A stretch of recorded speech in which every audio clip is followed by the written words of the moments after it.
Untuk komponen-komponen dari HPLC sendiri yang di atas sebelah sana, ini ada reservoir. Reservoir itu fungsinya buat apa? Untuk kalian meletakkan fase-fase gerak kalian yang kalian bakal pakai. Untuk fase gerak itu ditaruh di dalam botol duran ini. Ini kan ada selang-selangnya ya. Ini selang itu tuh dinamain selang A itu selalu buat air, selang B itu untuk metanol, selang C untuk asetonitrile, selang D untuk yang lain-lain. Kalau misalnya kalian ada pengujian yang spesifik yang harus butuh fase gerak kalian tersendiri, itu kalian taruhnya di selang D gitu. Nah terus di dalam selang-selang ini di ujungnya tuh ada ini, kelihatan kan yang hitam-hitam ini? Ini filter. Jadi kenapa perlu difilter? Karena kalau mau masuk ke HPLC, semuanya itu tuh harus bersih. Terlepas dari udara, dari partikel, semuanya itu harus bersih. Ada yang tahu kenapa harus bersih? Biar nggak ganggu detektornya.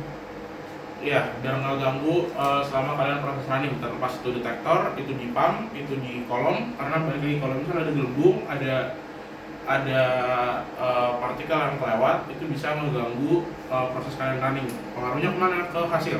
Hasilnya pasti akan terpengaruh. Entah nanti ada tailing, ada fronting, ada peak yang nggak bisa, ada ghost peak.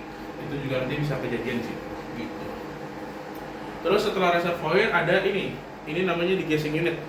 Sesuai namanya, ini buat nge-degas, buat nyalangin gas yang ada di dalam fase gerak. Kenapa perlu digas?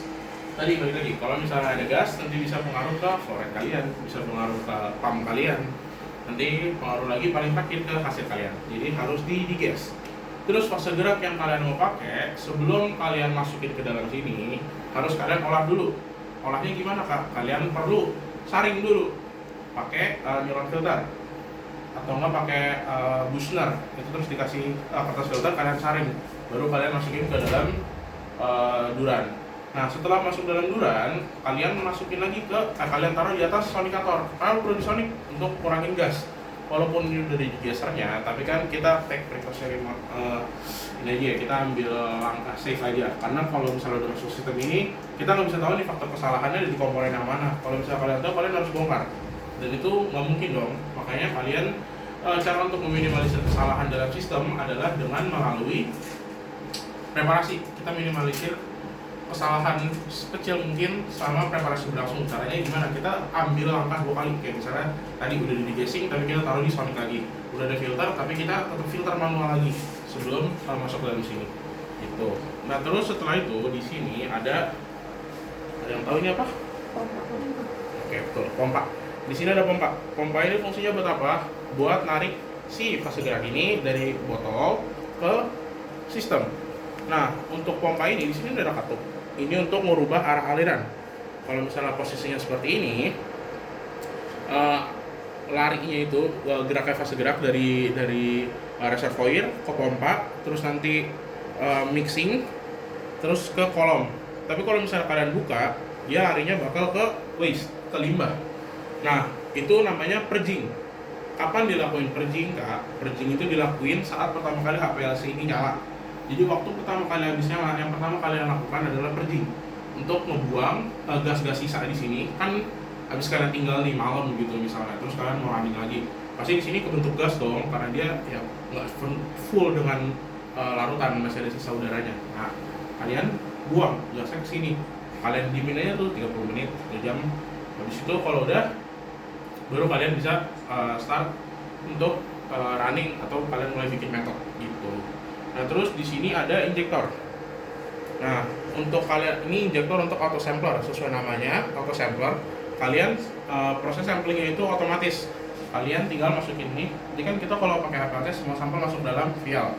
Nah, vial ini nanti kalian akan masukkan ke rak vial. Nah, rak vialnya sebelah sini. Nah, ini ada rak vial. Nah, ini kapasitasnya 105 vial. Jadi kalian bisa langsung preparasi 105 sampel, masukin sini, terus ditutup kayak gini. Nah, taruh lagi di rak. Oke. Traynya masukin, terus ditutup. Nanti sampelnya bakal diambil otomatis pakai auto sampler.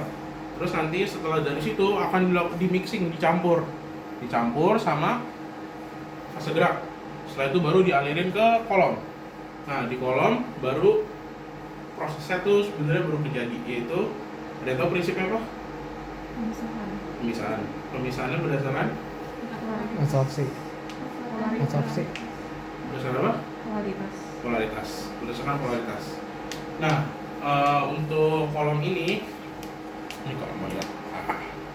Nah yang sebelah sini kolomnya ini kita pakai C18. Ada yang tahu C18 itu polar atau non polar? Non polar. Non polar. C18 ya betul non polar. Kenapa non polar? Karena C18 itu menggambarin ada berapa karbon yang ada di dalam situ. Semakin banyak rantai karbon, senyawa akan semakin non polar. Gitu. Nah terus kalau misalnya kita pakai fase diamnya non polar, berarti pelarutnya apa? Air tambah campuran organik. Pelarutnya Kita polar. pakai pelarutnya yang polar. Kita pakai yang polar. Nah ini namanya fase terbalik. Kalau misalnya fase normal, berarti kebalikannya. Berarti fase diamnya, fase geraknya. Non polar. Nah terus nih kalau misalnya nanti kita bahas itu ntar aja. Terus setelah itu di sini ada detektor. Di sini kan ada lampunya kan, lampu D2 sama lampu putih. Untuk detektornya di sini ada yang kita pakai PDA. Nah tapi ya kita juga bisa pakai UV-nya, cuman bedanya apakah PDA sama UV? Kalau misalnya kalian ingat dulu waktu kalian ke A1 pakai spektro, kan kalian milih tuh satu panjang gelombang kan yang mau kalian detek.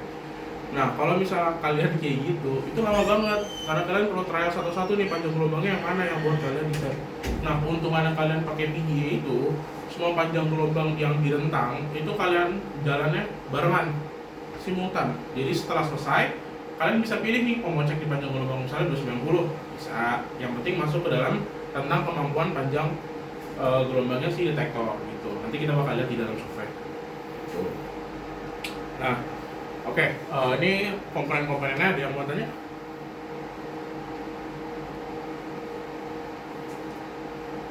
Nggak ada? Paham? Oke. Nah, terus untuk fase geraknya itu untuk HPLC kalian nggak bisa pakai sembarangan karena fase geraknya itu khusus. Ini contohnya ini. Ini metanol yang kalian pakai harus ada di sini tulisannya HPLC grade, gradient grade for lipid chromatography. Jadi untuk fase geraknya kalian harus nyesuaiin, harus pakai yang benar-benar HPLC grade gitu. Nah terus tadi nih kan kita udah tahu untuk geraknya, untuk prinsip kerjanya, jangan pemisahan berdasarkan polaritas.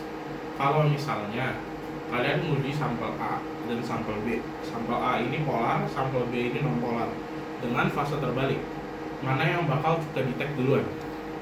Non polar. Non polar. Kamu apa? Polar. Polar. Polar. Non polar. Yang non polar, kenapa kalian jawab non polar? Karena fase diamnya non polar. Fase diamnya non polar. Yang jawab polar, kenapa kalian jawab polar? Nggak tahu, nebak doang. Oke, jadi yang bakal detect duluan yang polar. Kenapa yang polar? Karena gini, misalnya kalian jalan ke kantin dari sini. Di kantin itu kita langsung berikan detektornya. Kalian jalan ketemu sama teman kalian, pasti berhenti toh ngobrol dulu kan. Kalau misalnya ketemunya bukan sama teman kalian jalan toh ke kantin. Nah, itu sama halnya kayak kalian tadi pakai HPLC.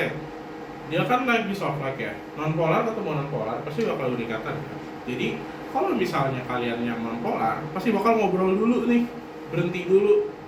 Jadi bakal ke detect tuh belakangan karena yang polar ya karena udah jalan aja di luar gitu. Karena non polar atau non polar atau polar beda halnya kalau misalnya kalian pakai fase normal yang fase diamnya polar atau polar udah ngobrol dulu dia sampai detektornya telat gitu. Jadi paham ya? Jadi yang nyampe duluan ya? Polar. Sip. Oke. Ini ada pertanyaan lagi dari komponen? Yang pancing ini dia itu kan ada yang bagian filternya, itu harus diangkat dulu biar gasnya ini atau? Oh nggak usah. Ini emang filternya yang penting kecelup aja. Cuma tadi kan kalau di sini nggak kelihatan ya ketutup reservoir, makanya aku angkat. Tapi tetap aja. Yang penting kecelup sama fase gerak. Iya fase geraknya. Kan kalau misalnya di bawah sini pasti kan dia bakal narik terus kan di bawah sini. Jadinya ya yang penting kecelup nanti pasti bakal terfilter dari sini gitu. Terus untuk tadi persiapannya nggak cuma ini doang ya yang perlu kalian saring. Untuk yang sampel juga kalian tuh perlu saring. Kalau misalnya nyaring sampel sebelum masuk ke vial, kita pakai saringan. Kalian tahu nilon yang bulat itu, pernah pakai nggak? Maksudnya tuh ada contoh nilon nggak bagus? Enggak boleh dikatain. Dari masker. Bukan ini yang PTFE. Oh. Iya. Wait. Nah, kalau misalnya yang kalian udah pernah pakai busner? Nah, kalau busner kan dia kayak mangkok gitu ya. Nah, ini yang buat mangkok. Kalau yang busner itu kan kayak mangkok ya. Nah, kalau yang buat HPLC itu biasanya bentukannya beda. Nah, yang bukan ya. Biasanya dia tuh kayak kebagi dua gini. Yang di bawah ini nanti bakal nempel ke sini. Nah, terus kalau misalnya busner kan mangkok begini. Kalian taruh kartu membran filternya di dalam kan. Kalau misalnya buat nilon, itu biasanya dia bentukannya kebagi dua. Jadi ada satu yang ke bawah sini, satu mangkok begini. Terus kalian taruh saringan itu di tengah-tengah. Oh, Jadi lebih bersih. Yes, betul. Nah, seperti ini nih. Mas Agus, makasih ya Mas Agus. Ya loh. Lihat aja ya. Ya, lihat aja. Nih, bentukannya kayak gini nih. Nah, nanti filternya kalian taruh di yang bagian sebelah sini, terus ditempel ke sini. Diganjel pakai klep. Nah, terus kalau misalnya kalian yang sampel, pakai ini. Karena kan kecil banget ya, nggak mungkin kalian saring semua kan. Makanya kalian pakai ini. Ini ukurannya yang 0,2, ada yang 0,45. Pokoknya cuma 2 ukuran itu doang yang boleh dipakai kalau misalnya kalian preparasi sampel. Nah, terus ini juga bentuknya tuh macam-macam. Ada nilon, ada PTFE gitu. Itu nanti kalau fungsinya apa, kalian bisa pelajari sendiri ya. Oke, next kita bakal ke software. Misalnya kalian udah selesai semua persiapin fase gerak segala macam, terus hal yang kalian lakukan adalah kalian harus membuat instruksi untuk si mesin. Ini sampel bakal diapain? Pertama, kita pakai di sini software Lab Solution. Nah, di sini kita pakai instrumen. Nah, kan kita mau auto nih, berarti kita pilihnya yang auto aja. Nah, setelah kebuka, file, new method file.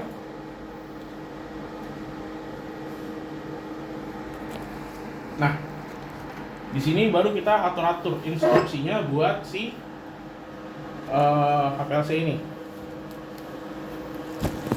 Nah, pertama kita lihat dari ini dulu. Nah, pump. Ini modenya ada 2, isokratik sama gradient. Ada yang tahu bedanya? Isokratik itu Itu satu doang, satu secara konstan, kalau gradient itu bertahap. Oke, betul. Kalau misalnya yang isokratik, kita konsisten dari awal sampai akhir cuma pakai satu doang. Nggak cuma dari fase geraknya doang, tapi dari ininya. Misalnya dari flow rate ya, dari rasionya segala macam itu semuanya konstan. Tapi kalau misalnya gradient, kalian bisa ubah-ubah. Misalnya 5 menit pertama kalian pakai metanol air, terus nanti untuk sisanya kalian pakai metanol air KCN, itu pakai gradient untuk sekali running gitu. Oke, udah ngerti ya. Kita contoh yang low pressure. Jadi kita bisa running yang misalnya ini untuk settingan yang ini kita lihat flow-nya berapa. Umumnya sih kita pakai 1 mili per menit untuk flow-nya. Nah, terus tadi yang udah aku jelasin, di sini kan ada solvent B, solvent C, solvent D. Solvent B ada yang ingat tadi apa? Ayo, metanol. Yang C? Aseton nitril. Yang D? Yang lainnya. Iya, itu yang lainnya. Nah, terus yang A-nya kemana? Nah, kalau di sistem yang ini, A-nya itu tuh otomatis. Jadi kalau misalnya kalian, misalnya ya, aku mau pakai ACN sama air. ACN-nya 60, airnya 40. Mana yang perlu aku ganti? Aku mau pakai fase geraknya campuran antara asetonitril sama air. Asetonitrilnya 60, airnya 40. Dari settingan yang ini, mana yang aku perlu ganti? Solvent A, solvent B, solvent C, solvent D? solvent C ya? C, iya. Solvent C-nya aku ganti ke 60. Nah, terus yang airnya gimana? Yang airnya itu selalu nyesuaiin. Kalau misalnya di sini aku kasih 60, airnya otomatis bakal 40%. Tapi kalau misalnya aku tambah lagi di sini 20, berarti airnya berapa? 20. Yes, betul. Kayak gitu. Oke, terus kita lanjut ke setting detektor. Untuk detektornya, lampunya kita pakai di 2 sama lampu white yang kayak di situ, nyalakan. Karena kita mau pakai PDA. Nah, terus start wavelength-nya kita ada di rentangnya di 190 sampai 800 kayak yang tadi aku bilang. Kalau misalnya kalian runningnya setelah nggak tahu panjang gelombangnya berapa, kalian mau coba-coba ya udah pakai PD aja. Nanti setelah itu kalian bisa cek panjang gelombangnya mau cek di berapa gitu.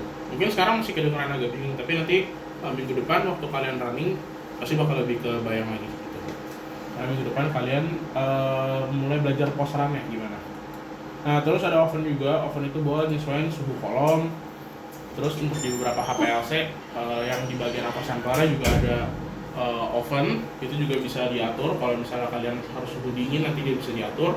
Kalau nggak salah yang di Cosmos ada, karena kan di sana lebih baru gitu. Tapi yang di sini belum ada. Tapi nggak ngaruh kemana-mana. Pokoknya kalau misalnya kalian pakai oven, tinggal di setting aja suhunya mau di setting di suhu berapa. Kalau misalnya nggak ada, silahkan dimatikan gitu. Karena kita pakai suhu ruangan aja.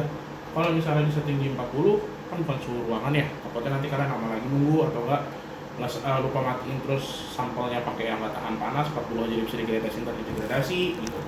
Jadi biasakan dimatikan kalau tidak dipakai gitu.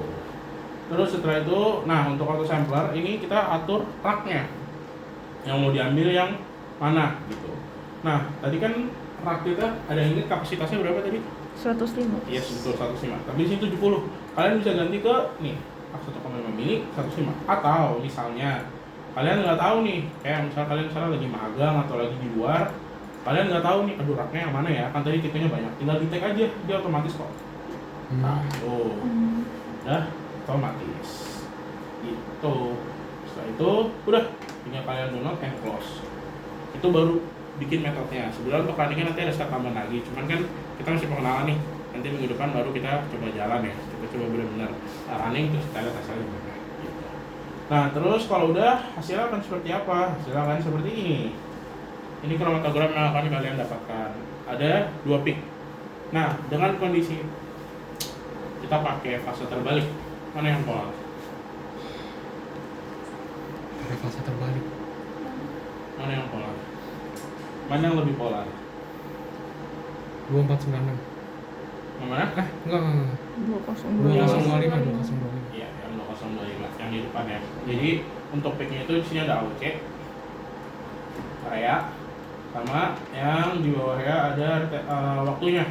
Waktu kalian running berapa ini di running harusnya 10 menit. Nah terus dia ada peak di menit ke sekitar menit 2 sampai 2,5. Nah, terus ini kan dia ke detect duluan kan, makanya ada di depan. Jadi dia lebih polar dibandingin yang ini. Oke, ada pertanyaan?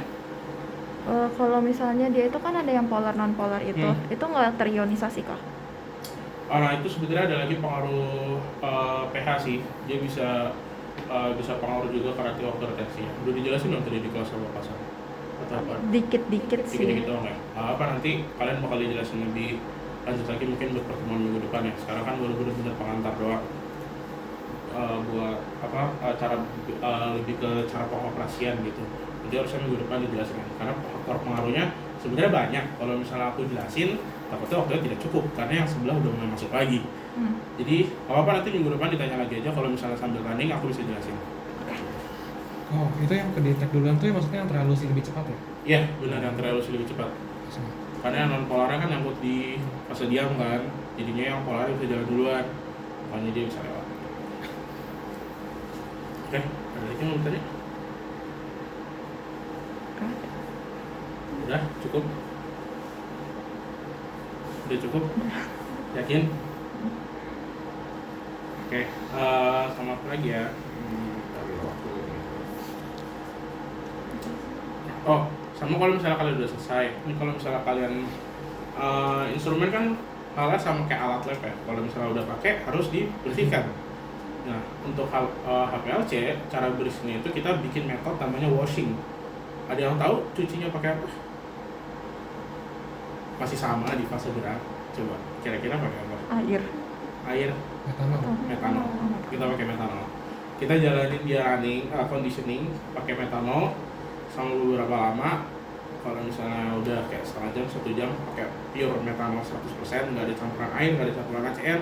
Setelah itu baru bisa diselesai, bisa dimatiin. Terus kan kalian bingung tadi aku sebut conditioning itu tuh apa?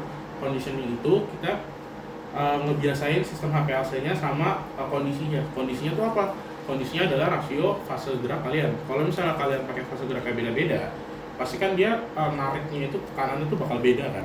Conditioning itu tuh kalian bikin kondisi tekanannya tuh stabil.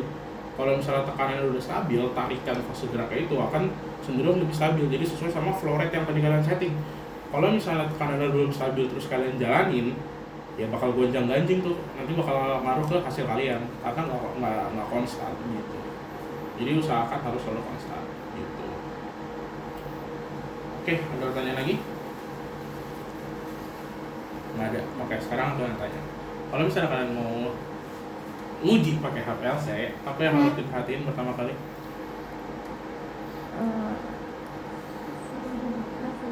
Fase gerak. Ya, kenapa fase gerak harus diperhatiin? Apa yang nggak boleh ada di fase gerak? Gas, Sama kontaminan. partikel. Oke, betul. Sama fase gerak, hukumnya tidak boleh kosong. Harus selalu terisi, harus sering dicek. Jangan sampai filternya itu nggak kerendam sama pelarut sama fase gerak ya. Karena kalau misalnya nggak ada, kalau misalnya botolnya kosong, sisanya apa yang di dalam botol? Gas. Yes, betul. Gasnya yang tarik, nanti bakal ngaruh ke sistem, bakal merusak. Gitu.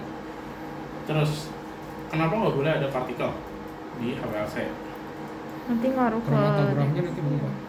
Ya, selain ke kromatogramnya, kalian merusak HPLC secara perlahan namanya kalau ada partikel. Karena terutama kolom, kan tadi udah kebayang kan alirannya dari fase gerak, terus ke apa?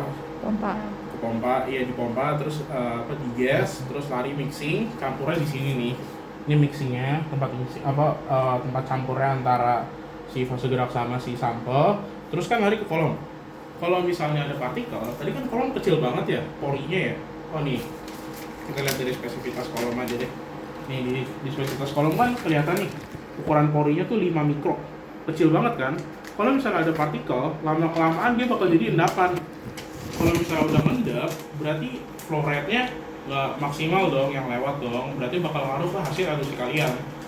Gitu. Sama nanti bakal merusak kolomnya juga. Karena semakin ada endapan, ya kolomnya nggak bakal bisa kerja maksimal karena porinya kehambat.